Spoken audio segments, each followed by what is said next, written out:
Now, next, she is asking the question to the goldsmiths. Who is a goldsmith? A goldsmith is a person who deals with the golden ornaments and golden jewelry. She is asking, what are you making? Wristlet? That is a kind of a bracelet. Anklet is worn on the ankles, and ring is obviously worn on the finger. So she is asking the goldsmiths, are you making this? Or are you making the bells for the feet of the blue pigeons? That means the little bells which are meant to be tied on the feet of the blue pigeons. In the earlier days, the people used to send the pigeons as their messengers, and they were in a habit of tying the bells onto their feet. Girdles of gold for dancers. While dancing, the dancers used to wear the girdles, that means belts, and scabbards of gold for the king. Scabbard means the cover for the swords.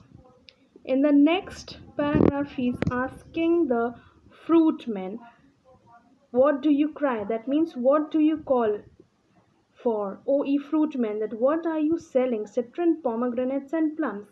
Next, she is questioning to the musicians that what are you playing over there? The musicians also used to be there. They used to play their musical instruments like sarangi, sitar, and drum. Then, next, she is asking the questions to the magicians that magicians, what are you chanting? Are you telling about the future things? Eons to come means future, to talk about the future. So, are you entertaining the people?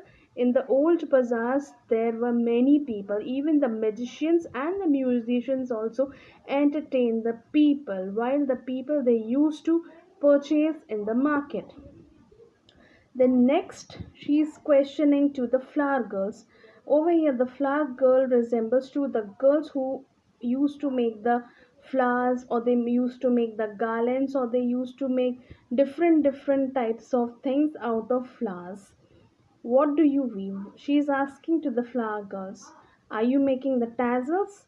As we know, tassels that are worn on the ears of azure and red. That means blue and red. Azure means blue.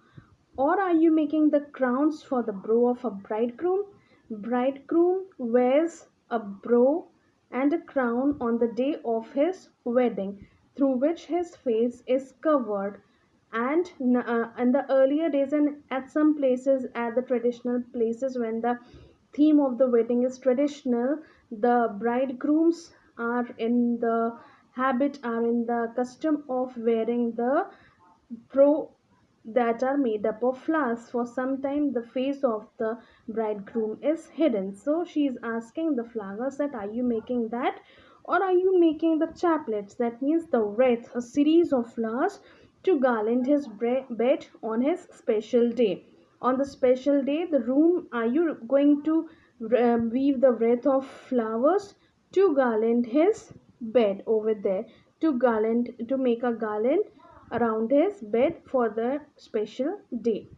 Or are you making the sheets of white blossoms to perfume the sleep of the dead? Or are you making the sheets for the white blossoms to put on the dead bodies? Nowadays, also, when if someone is passed and somebody sleeps in the Lord, so that particular person is covered with the sheet of flowers to give a respect to the dead body. So she's asking, are you making all these things? Are you weaving the flowers for all such purposes?